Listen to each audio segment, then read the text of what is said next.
Philippe Croizon, vous le connaissez tous, c'est cet homme qui, après un accident, a perdu l'usage de ses bras, de ses jambes dont il a été amputé. Il a relevé de nombreux défis, il a traversé la Manche à la nage et il y aura un nouveau défi pour lui demain il participera aux cérémonies du 14 juillet. Mais avant de donner la parole à Philippe Croizon, un mot justement sur ce 14 juillet. Qu'est-ce qui nous attend pour ce 14 juillet post-coronavirus? Quentin Vinet, faisons le tour de France des villes qui annulent ou qui feront différemment cette année, notamment sur le feu d'artifice. Oui, c'est ça. Il y aura par exemple un feu d'artifice à Paris demain soir, tiré depuis la Tour Eiffel, comme d'habitude, mais ce sera sans public, personne aux alentours dans un large périmètre.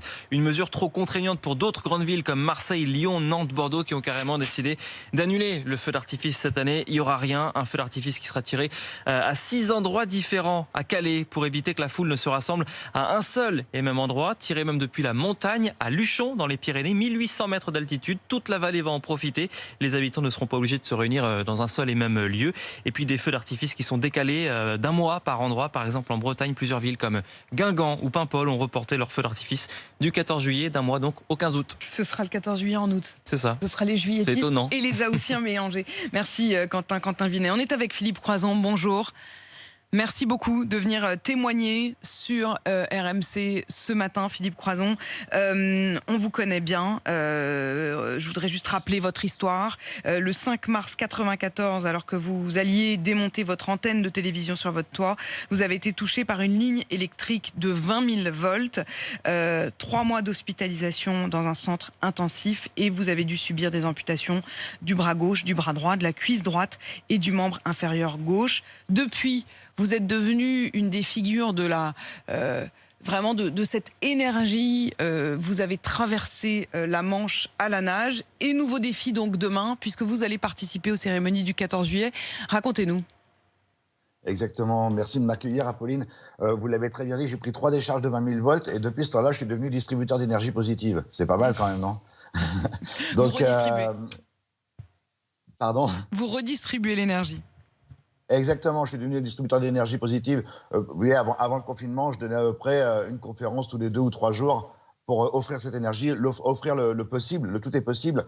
Et la Marine nationale m'a fait cette surprise extraordinaire, m'a appelé il y a environ une semaine et m'a dit voilà, on reconnaît les valeurs que vous défendez, c'est aussi nos valeurs. Et on a participé à l'opération Résilience et on aimerait vous inviter au défilé du 14 juillet à la base aéronavale. Et donc, on va décoller de Lambyway et on va survoler les Champs-Élysées à bord d'un Falcon 50. Donc, une joie intense et surtout une très, très grande fierté parce que c'est quand même grâce à la République qu'on a tout ce qu'on a aujourd'hui et surtout qu'on a pu résister à ce coronavirus. Oui, parce que, évidemment, demain, le défilé, il sera sous le signe, vous le disiez, de cette lutte contre le coronavirus. Hommage aux soignants d'ailleurs dès ce soir, organisé par le ministère de la Santé.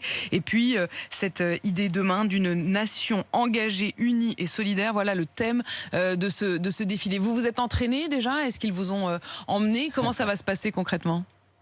Alors non, je me suis pas entraîné plus que ça. Enfin, je fais du sport un petit peu tous les jours voilà, exactement. Ça va être de la découverte. Demain matin, on a un briefing très très tôt. Et ensuite, ça veut dire décollage. Quoi, très tôt? Vous savez, avec nous, les matinaliers, Philippe Croizon, oui. Ça nous impressionne pas. C'est quoi très très tôt? Oui. Alors, c'est 6 h du matin. Oui, 6 h du matin, il y a le briefing. Oh, ça va. Donc, à 6 h, le briefing. Voilà, 6 h du matin, un briefing. On met la tenue et ensuite décollage. On tourne au-dessus de Paris, d'après ce qu'ils m'ont expliqué. Hein. Et après, il y a le top départ pour passer au-dessus des Champs-Élysées et retour à la base de Lambyway. Et voilà, l'aventure est passée. Mais c'est surtout un moment de partage qu'on va vivre, un moment très très fort. Et on va penser, mais comme vous l'avez très bien dit, au personnel soignant, tous ceux qui sont battus pour qu'on puisse lutter contre cette saloperie. Excusez-moi de dire ça comme ça, mais voilà, de battre le coronavirus et de nous permettre aujourd'hui à certains d'aller en vacances, quoi. La Marine nationale, c'est eux qui sont vraiment venus vers vous. Bon, évidemment, on vous associe aussi à la mer, puisque vous avez traversé la Manche à la nage.